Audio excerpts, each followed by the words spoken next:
Sé tú mismo, todos los demás ya están ocupados. Con esta gran cita de Oscar Wilde arrancamos el podcast de hoy para hablar sobre las medidas LGTBI en las empresas en España. Y para eso tenemos a la gran Isabel Briz, compañera, Tax and Legal Consultant en SD-Works España, que nos va a dar un poco de visibilidad y luz sobre este aspecto tan importante.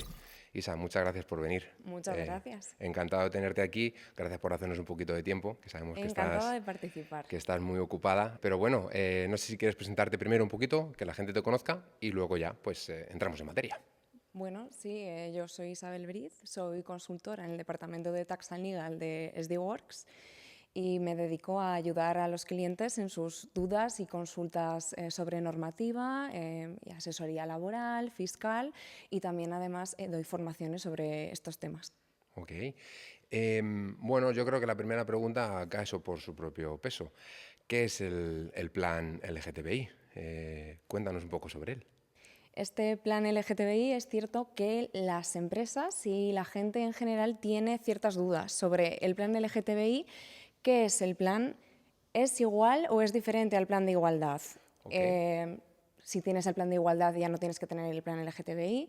Bueno, lo primero que hay que decir es que son cosas completamente diferentes. Distintas.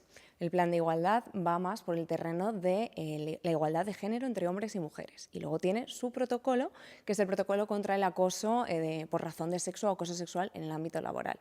Ya en el terreno de plan LGTBI hablamos de unas medidas que tienen que estar planificadas por las empresas e implementadas por ellas para conseguir como objetivo la igualdad real y efectiva de las personas pertenecientes al colectivo LGTBI y también de las personas trans, puesto que esto viene del desarrollo de la Ley 4/2023, que tenía este objetivo. La ley trans. La ley ¿no? trans, Conocida como la ley trans, ¿no? Ya pido disculpas de antemano porque pertenezco a este mundo jurídico, claro, y a veces sí, vuelvo a estas tendencias.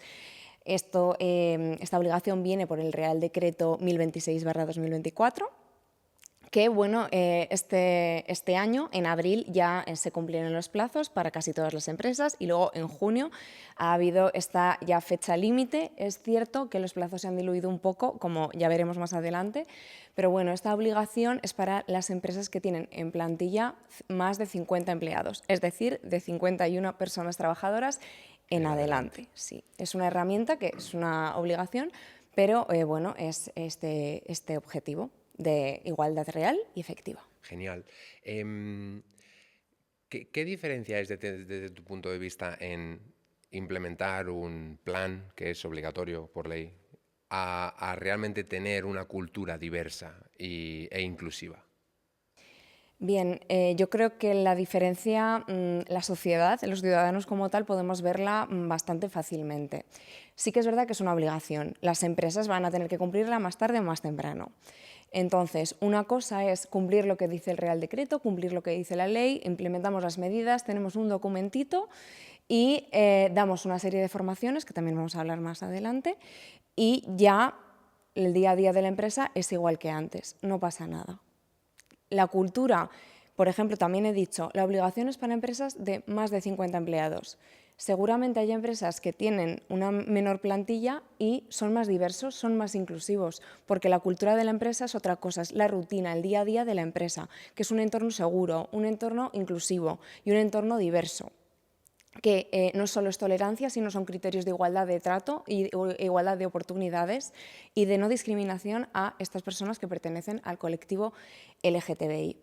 Por ejemplo, esto se ve muy fácilmente en este mes, que es el mes del orgullo. ¿Sí? El 1 de junio, todas las empresas, si vamos a LinkedIn, todas las empresas cambian su logotipo corporativo para los colores LGTBI y todos somos muy pro LGTBI. Acaba el mes, ya se cambian los colores y ya no sabemos nada más. Exacto. Pero hay empresas que no, que continúan con todo esto. Es una cultura, es promover la diversidad y la inclusión de estas personas LGTBI. También compromiso, coherencia. También tiene que ver con el liderazgo y este compromiso también es formación y dar ejemplo. Entrando más en detalle en la ley, para aquellos que nos estén escuchando y quieran saber un poco más, ¿cuáles son las obligaciones que tiene una empresa de una forma un poco más específica para implementar este plan? Esta obligación, esta normativa que cuenta con ciertas obligaciones, como ya he dicho, es para empresas de 51 empleados, a partir de 51 empleados, y es verdad que para las otras empresas no es una obligación, pero es recomendable. Quién sabe si en el futuro es una obligación legal. Lo que van a tener que hacer es negociarlo. Sobre todo, la mayoría de empresas van a estar cubiertas por los convenios colectivos y estamos viendo muchos convenios colectivos que incluyen estas medidas o este plan LGTBI. De hecho, el nuestro, que se Exacto. renovó en mayo, el de consultoría, el de consultorías ya lo incluye. Ya hace una alusión. Efectivamente. Es cierto que quizá no lo desarrollen tanto, pero sí que hacen una alusión e incluyen estas medidas LGTBI. Quien no esté cubierto por un convenio colectivo tiene que tirar a la representación legal de los trabajadores. Es cierto que hay excepciones, hay empresas que no van a estar cubiertas ni por una cosa ni por la otra, pero bueno, eso es el menor de los casos. Tiene que haber una negociación y también, sobre todo, tiene que tener en cuenta el equipo de recursos humanos y los altos directivos.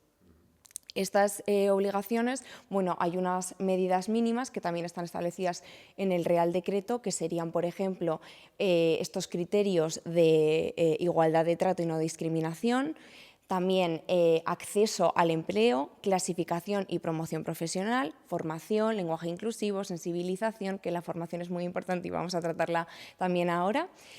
También estaríamos hablando de un entorno diverso, seguro, inclusivo, beneficios sociales y permisos que tienen que ser los mismos, ya seas una persona hetero o una persona perteneciente a este colectivo LGTBI. Y también, por supuesto, un régimen disciplinario, que esto también tiene que ver con el protocolo contra el acoso LGTBI, que también es una obligación dentro del plan. Es decir, por un lado está el plan, que son las medidas genéricas, y por otro lado estaría este protocolo contra el acoso de personas LGTBI, que esto se activa, son unas medidas que se activan en el momento que haya una presunción o se supone que haya una situación de acoso, de discriminación o de violencia a estas personas. Las obligaciones que se van a tratar sobre todo es esta formación, por ejemplo, de cara al protocolo de acoso sexual o por razón de sexo y el plan de igualdad, la obligación que imponía el legislador era de un ofrecimiento fehaciente del empleador ha ofrecido esta formación. No es una formación obligatoria para Exacto, cada uno de los trabajadores. Exacto, como tal. Tiene que haber constancia de que se ha ofrecido.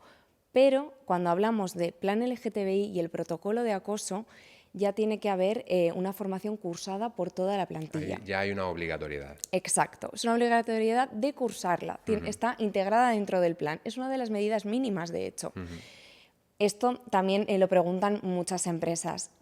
Si mi empresa tiene un volumen enorme, ¿cómo voy a dar la formación a toda la plantilla? Bien, porque no se va a dar simultáneamente, se puede dar por partes, pero en caso de que venga una inspección, tiene que haber una constancia que se pueda justificar. Mira, lo estoy haciendo por equipos, el mes pasado formamos a estas personas, este mes a estas, y progresivamente vamos a ir formando a toda la plantilla. ¿Qué tiene que incluir la formación? Tiene que incluir las medidas LGTBI, lo que incluya el plan LGTBI de la empresa. También el protocolo de acoso, tienen que entender cómo funciona este protocolo de acoso, cómo se activa, cómo pueden denunciarlo, qué fases va a tener de investigación, de archivo, etc. También un lenguaje inclusivo. Los conceptos básicos de diversidad, familias diversas pertenecientes a este colectivo LGTBI. Y en el caso de que la empresa lo tenga, también se tiene que formar sobre el protocolo de acompañamiento a las personas trans en el ámbito laboral. No hay obligación de que exista este protocolo de acompañamiento, pero en el caso de que exista sí que se tiene que formar. Y también se incide en el lenguaje inclusivo. En el caso de registrarlo, este plan, no hay una obligación de registrarlo como sí que hay para el plan de igualdad. Pero lo que tiene que haber, ya lo he dicho anteriormente, es que se pueda constatar, se pueda probar. Que haya unas evidencias. Exacto, una documentación, que si alguien viene, este es nuestro plan, puede estar, por ejemplo, en la nube de la empresa y además que se vea que la empresa está actuando acorde con este plan y con estas medidas. La inspección de trabajo, que es una duda y una inquietud de las empresas sobre todo. Es verdad que todavía no tiene una campaña oficial como sí que la tiene con otras temáticas, pero esto no quiere decir que si el día de mañana viene la inspección de trabajo, el inspector que te toque ese día sí que quiera ver que estás cumpliendo con estas medidas. Y que puede pasar sanciones económicas, las multas económicas, pero también a nivel reputacional. Claro. Y también prohibición de acceso a subvenciones, que te supriman estas subvenciones o incluso que no puedas contratar con las administraciones públicas. Hemos lanzado ciertas acciones formativas internamente en SDWorks y uno de los aspectos más llamativos para los compañeros, para los trabajadores, han sido los ejemplos de acoso y de discriminación. Porque a veces se habla de acoso, se habla de discriminación, pero uno no entiende realmente a qué te refieres. Y viendo los ejemplos, mucha gente se sorprendió, porque decían, ay, pues quizás para mí eso no es discriminación, o eso para mí no es acoso. Y sí que lo es, ¿no? Al final uno tiene un pequeño sesgo, ¿no? Un pequeño prejuicio, Exacto. unos ideales, y al final, si nadie te dice que, oye, que esa no es la forma ideal de proceder o de actuar, pues no lo sabes, ¿no? Por eso creo que la parte formativa es esencial al final. Sí, la parte formativa es esencial. Además, me alegro que lo hayan incluido como una obligación, porque es verdad que yo creo que las nuevas generaciones ya aceptamos todo esto como algo natural, vamos a tratar a todo el mundo, o quiero pensar que la amplia mayoría de la gente vamos a tratar a todo el mundo, independientemente de si pertenece a un colectivo, si tiene algún tipo de discapacidad, es de una determinada etnia. Pero es verdad que quizá generaciones más antiguas, también por la educación y las circunstancias sociales, es verdad que la sociedad está cambiando continuamente y por eso el derecho tiene que cambiar a la vez que la sociedad. Pero sí, a estas personas quizá de otras generaciones anteriores tienen que ser formadas de una forma más profunda para que entiendan que ciertas actitudes no están bien, que porque se haya hecho anteriormente, porque se haga de manera... Siempre se ha hecho así. Exacto, el siempre se ha hecho así no significa que esté bien. Tiene que haber una igualdad, tiene que haber un trato justo. Y luego, otro de los aspectos fundamentales creo que fue la parte del definir un protocolo para reportar, ¿no? Cuando esto ocurre. Creo que a lo mejor históricamente cuando alguien sufría un caso de este tipo no sabía muy bien a quién acudir, qué hacer, cómo hacerlo, si iba a estar respaldado o respaldada. Y el hecho de tener un protocolo que te explique claramente cómo hacerlo, los pasos a seguir, creo que es también muy importante. Sí, sobre todo saber que se va a activar este protocolo, que en el caso de que haya ya una suposición, la denuncia por la persona víctima u otra persona, quizá, de yo sé que este compañero está sufriendo un acoso o está sufriendo una discriminación, saber que se va a investigar, y además que se le va a tratar a la persona primero desde el anonimato y luego ya cuando se active el proceso ya identificar a las personas y que haya de verdad una investigación y que se tomen acciones correctivas. Hablabas también de las nuevas generaciones, ¿no? Dices, oye, pues al final hay un cambio generacional, con unas tendencias distintas, unos acercamientos diferentes. ¿Cómo crees que va a seguir evolucionando, los planes LGTBI, la protección a colectivos desprotegidos? ¿En qué dirección crees que estamos yendo? Bueno, yo creo que ya va a pasar de ser una obligación a ser algo natural y que además no es algo solo natural que tenemos como ordinario, sino que va a ser una ventaja para las empresas de cara a una marca corporativa, también a nivel reputacional y de que la empresa y los propios empleados sientan que hay una integración, hay una diversidad, que forman parte de una empresa inclusiva. Después también yo creo que se va a digitalizar todos estos procesos de canal de denuncias, incluso el protocolo digitalizado. Y bueno, yo creo que va a haber ya más una evolución de este impacto. Y bueno, como he dicho, el derecho está cambiando constantemente, sé que a veces nos vuelve un poco locos a todos, pero es que la sociedad también está evolucionando y nosotros como partícipes de la sociedad y de la historia tenemos que ir adaptándonos a cambios y si lo hacemos nosotros como individuos, por supuesto lo tienen que hacer las empresas y ya esto va a surgir de una forma orgánica, de una forma natural y ya veremos una diversidad, no sé cuánto tiempo va a tomar esto, pero veremos una inclusión real, no solo de cara al papel o de cara a la galería o por obligaciones, sino como sabemos que tenemos que hacer esto y sabemos que queremos hacer esto. Actualmente, ¿cuáles crees que son esos frenos que hacen que esa inclusión no sea real? Obviamente vamos en esa dirección, pero ¿por qué esa inclusión a día de hoy todavía no está consolidada? ¿Qué falta? Bueno, yo creo que es un poquito lo que hemos hablado antes. Hay gente todavía que le cuesta entender que hay personas diferentes. Y bueno, como también a la hora de incorporar a la mujer en el mercado laboral, también supuso una adaptación y una evolución, pues esto es lo mismo, simplemente que estas personas ya existían antes, ya estaban incorporadas al mundo laboral. Ahora quizás se atrevan a identificarse como tales y expresarlo, o no, porque tampoco tienen la obligación de contarlo.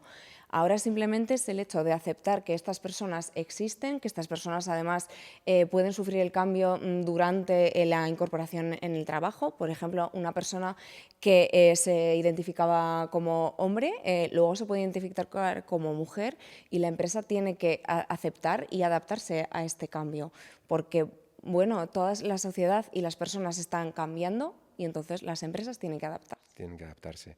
Bueno, al final está claro que hay un aspecto de temporalidad muy importante ahí. Y luego, obviamente, el trabajo activo, ¿no? De todos los segmentos de la sociedad, ¿no? Para que todos empujemos en esa dirección. Isabel, ha sido un placer tenerte aquí con nosotros hoy. No sé si quieres cerrar el podcast con una frase, con un consejo, algo que se puedan llevar todos los que nos estén escuchando. Bueno, yo creo que el consejo sería, tanto para una persona a nivel individual como las empresas, es esta recomendación de adaptación y de aceptación y de tolerancia. Porque, como he dicho antes, el mes del orgullo es un mes, igual que el mes de la mujer es un mes, tiene que ser durante todo el año y tiene que ser algo continuo, tiene que ser un compromiso y tiene que ser coherente. Bueno, tenemos que abrir la mente, ¿no? Exacto. Y de forma genuina, de forma Sí. natural. Estoy de acuerdo. Pues oye, qué mejor forma de acabar que esta. Muchas gracias por tu tiempo, ha sido genial tenerte aquí Un placer. y nada, nos vemos pronto. Nos vemos.